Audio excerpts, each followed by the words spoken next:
ये कहानी है शापित प्रेम की। एक पहाड़ी गांव जहां रातें सिर्फ अंधेरे की नहीं बल्कि किसी छुपे हुए आह्वान की थी। उस गांव की एक लड़की थी, राधा। 18 की उम्र, लेकिन आंखों में जन्मों की बेचैनी। गांव के नियम उसके लिए पिंजरा थे, और जंगल वो उसकी रूह का रास्ता था। उसे बार बार लगता कोई है जो उसे बुला रहा है, जैसे कोई अधूरी आत्मा उसका इंतजार कर रही हो। एक रात जब चांद पूरा था, वो चुपचाप जंगल में उतर गई। वहां उसकी मुलाकात हुई एक भेड़िए से। पर यह कोई आम भेड़िया नहीं था।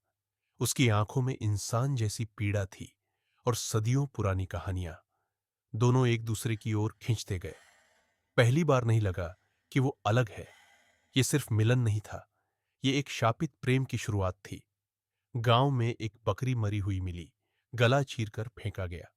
लोगों ने कहा, जंगल में कोई शापित भेड़िया घूम रहा है। राधा की जंगल यात्राएं अब सबकी नजर में थी। उसके माता पिता परेशान हुए, पर वो नहीं रुकी। और फिर एक दिन गांव वालों ने उसे उस भेड़िए के साथ देख लिया। राधा की आंखों में डर नहीं था, सिर्फ अपनापन था। पर गांव के लिए यह दृश्य पाप था, पिशाच प्रथा जैसी घृणा। लोगों ने भेड़िए को घेर लिया, बांध लिया और पत्थरों से भालों से मार डाला। राधा चीखी, कांपी, लेकिन रोक न सकी। वो भेड़िया जिसे उसने चाहा था, अब उसके सामने दम तोड़ रहा था। उसकी चीखें जंगल में गूंजती रहीं, और शायद किसी आत्मा तक पहुंच गई। राधा अब गुमसुम थी, लेकिन उसका शरीर बदल रहा था। वो गर्भवती थी, लेकिन बच्चा इंसानी नहीं लगता था। डॉक्टर गांव छोड़ गए, औरतें उसे चुड़ैल कहने लगी। तभी गांव में एक के बाद एक रहस्यमयी मौतें शुरू हुईं। किसी की खाल उधेड़ी गई, किसी को पेड़ से लटकाया गया। राधा को सपनों में वही भेड़िया दिखाई देता था। अब वो आग में जलता हुआ, उसकी आंखें खून से भरी थीं। ये सिर्फ बदला नहीं था, ये शाप की वापसी थी। राधा के भीतर कोई और भी जाग रहा था। वो अकेली नहीं थी, उसका बच्चा भी सब कुछ महसूस कर रहा था। गांव की सीमा पर एक टूटी झोपड़ी में राधा ने पनाह ली। जब बच्चा पैदा हुआ, आसमान लाल हो गया, हवा थम गई।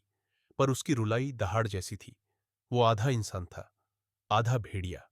नुकीले नाखून, गहरी नीली आंखें, और उसके शरीर से उठती गर्म सांसें। गांव वाले डर गए और उसे मारने दौड़े।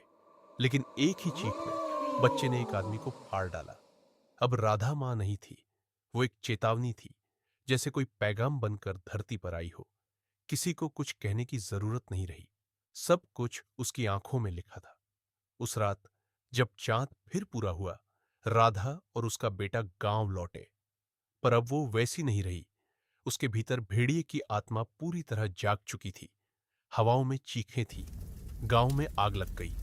एक एक करके वो सब मारे गए जिन्होंने उस रात भेड़िए को मारा था। कोई पेड़ से लटक गया, कोई झोपड़ी में जल गया।